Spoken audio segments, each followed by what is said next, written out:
20/5/2025 তারিখে যে বোর্ড সভা হয়েছিল তা আমরা সর্বসম্মতভাবে গৃহীত করলাম।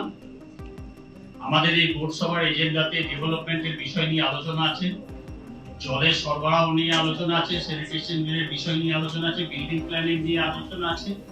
আমরা এই মিটিংয়ে 103টে বিল্ডিং প্ল্যান আমাদের সুপারিনটেন্ডেন্ট ইঞ্জিনিয়ারের মাধ্যমে গ্রহণ করেছি। আমরা সেগুলি পাস করব। যদি এর মধ্যে কোনো কারো যদি আপত্তি থাকে তখন বলবেন আমাকে, বা শিবক্ত বাবুর সঙ্গে আপনারা যোগাযোগ করবেন।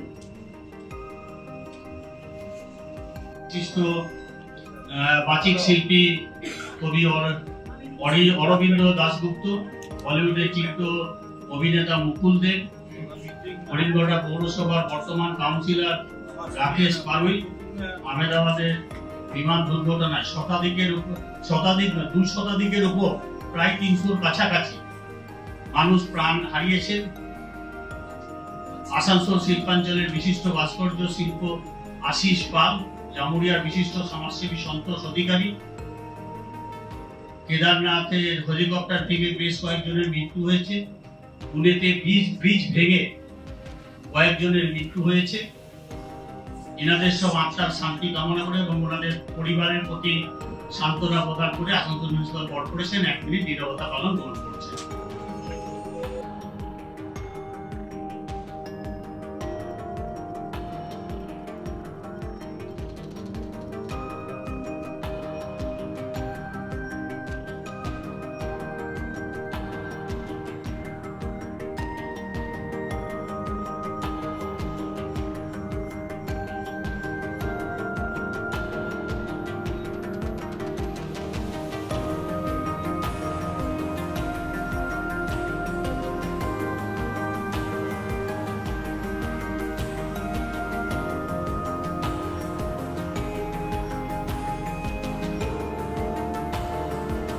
शाम स्टील फ्लेक्सी स्ट्रॉन्ग TMT बार, ये स्ट्रॉन्ग के साथ फ्लेक्सिबल भी है। आपदा मुसीबत कोई भी आए, ये घर को अटूट बनाए। जब TMT फ्लेक्सी स्ट्रॉन्ग तो घर रहे हमेशा के लिए स्ट्रॉन्ग। তো কি কি বিষয়ে আলোচনা করা হচ্ছে? বেশ কয়েকজন মানুষ মারা গেছে, তাদের আত্মার শান্তি কামনা করে তাদের পরিবারকে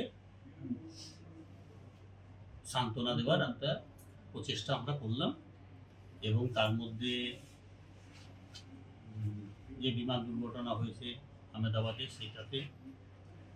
যেটাতে হেলিকপ্টারে কেদারনাথে মারা গেছে তাদের, এবং বেশ কিছু সমাজে প্রতিষ্ঠিত মানুষজন মারা গেছে, তাদের আত্মার শান্তি কামনা করে আমরা বৈঠকটা শুরু করেছি। এবং আমরা বেশ কিছু ডেভেলপমেন্টের কাজ, ইলেকট্রিসিটি, রাস্তা, জলের, এই সমস্ত কাজগুলো আমরা পাস করলাম। 103টের মতন বিল্ডিং প্ল্যান পাস করলাম, যারা নতুন করে বাড়ি তৈরি করতে চাইছে। তো এরই মধ্যে যাতে সুন্দরভাবে হয়, আসানসোল শহর পরিচালিত হয়, সেই সমস্ত ভাবনা চিন্তা রেখে এবং আমরা খুব তাড়াতাড়ি আমাদের দিন ঠিক করেছি 28 তারিখ। 28 তারিখে আমরা বঙ্কিমচন্দ্র চট্টোপাধ্যায়ের একটা মূর্তি উদ্ঘাটন করব, সেটাও আমরা বসিয়েছি, সেটাও আমরা সমস্ত কিছু বোর্ডে আলোচনা করলাম।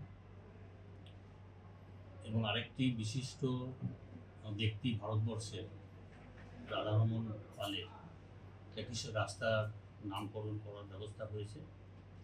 এবং সিধু কানু ডহর ওই স্মরণে আমরা একটা রানীগঞ্জ বড়োতে, যেটা 2 নম্বর বড়ো, সেখানে আমরা একটা পাস করেছি, সেটাও আমরা আলোচনা করব। তো ওই যে রাস্তার নামকরণটা সেটা কোন জায়গায় হবে? একটা হচ্ছে কালাজড়িয়া থেকে যে রাস্তাটা আসবে সেটা, আর একটা রানীগঞ্জ বড়োর আন্ডারে আপনার ওই জেকে নগরের কাছাকাছি যে রাস্তাটা আসছে, যেটা আপনার রানী সাইড থেকে যে রাস্তাটা যাচ্ছে, যেখানে আমরা মূর্তিটা বসিয়েছিলাম, সেই জায়গাটাতে। আগামী দিনে নতুন কিছু পরিকল্পনা নিয়ে কি কিছু আলোচনা হচ্ছে? না, আমাদের পরিকল্পনা তো ধরুন রয়েছে। আমাদের তো ধরুন আমরা প্রত্যেক মিটিংয়েই আমরা তো ডেভেলপমেন্টের কথাবার্তা বলি, এবং মমতা বন্দ্যোপাধ্যায়ের নেতৃত্বে তো ধরুন যে টাকাটা আসছে, সেই টাকাটা তো আমাদের খরচার মধ্যে এখানে রয়েছে। এবং তাছাড়া আমরা যে স্বয়ম্বর গোষ্ঠীর কথা, আমরা যে সমস্ত বিভিন্ন দপ্তর রয়েছে যাদের মাইনেগুলো আমাদের কর্পোরেশনের ফান্ড থেকে দেওয়া হয়, সেই ব্যাপারে আমরা আলোচনা করলাম। আমাদের যে আগামী দিনে যে কিভাবে পরিকল্পনা করবে স্বাস্থ্যের ব্যাপারে সেই সমস্ত আলোচনা করলাম, সবই আলোচনা হয়। তো অমৃত প্রজেক্টের পাইপলাইনের কাজের টেন্ডার হয়েছে, সেটা মোটামুটি কতদিনের কাজ চালু হওয়ার কিছু সম্ভাবনা? দেখুন, সেটা অমৃত প্রকল্পের কাজটা শুধু কর্পোরেশনে জড়িত না, কর্পোরেশনের সঙ্গে এমইডি জড়িত আছে। এমইডি এবং কর্পোরেশনের স্বয়ংসম্পূর্ণ মতামত নিয়ে খুব তাড়াতাড়ি শুরু হয়ে যাবে। ঠিক আছে। সিদ্ধান্ত যেহেতু প্রতি মাসে বোর্ড মিটিং হয় এবং বোর্ড মিটিংয়ে আমরা যে কাজগুলো করতে চাই, রাস্তা বলুন, জল বলুন, ইলেকট্রিক বলুন, যে কাজগুলো আমরা করবো বা যে কোথায় কী করবো সেটাই বোর্ড মিটিংয়ে আমাদের তুলে ধরতে হয় এবং সেগুলো পাস করা হয়। আর তাছাড়া কোন ওয়ার্ডে কী জরুরি ভিত্তিতে কী করতে হবে না করতে হবে, যেহেতু বর্ষা প্রায় পড়ে গেছে, এখন ড্রেনের জায়গায় সাফ করাটা একান্ত জরুরি আছে। তো সেই কারণে যেমন 1-2 ওয়ার্ড থেকে আমাদেরকে ড্রেন পরিষ্কারের জন্য বললো, যেখানে হয়তো হাই ড্রেনগুলো বড় বড় ড্রেনগুলো আছে সেখানে হয়তো মেশিন পাঠাতে হবে। তো সেগুলো তারা প্রস্তাব দিয়েছে, আমরা পাঠাবো বলেছি। যেটা নর্মালি ডেভেলপমেন্টের না না না যা কাজ, যেগুলো কাজ হয় মানে বোর্ড মিটিং মানে হয় যে ডেভেলপমেন্ট ওয়ার্ক, মানে আমাদের কর্পোরেশনে কোথায় কি কাজ করা হবে সেটাই আমাদের কাউন্সিলররা আমাদেরকে দেয় এবং সেগুলোকে বোর্ডে পাস করা হয়। এবারে কি অনেক প্রজেক্টে কি কাজ চালু হবে? কাজ চলছে। আজগুলো 3টে আইজি অলরেডি আমাদের জল দিচ্ছে, 2টো আইজির কাজ প্রায় হয়তো নভেম্বর ডিসেম্বরের মধ্যে আমরা কাজ করতে পারবো। প্লাস পাইপ লাইনগুলো টেন্ডার অন্যতেও হয়েছে, সেগুলো যদি কাজ চালু হয়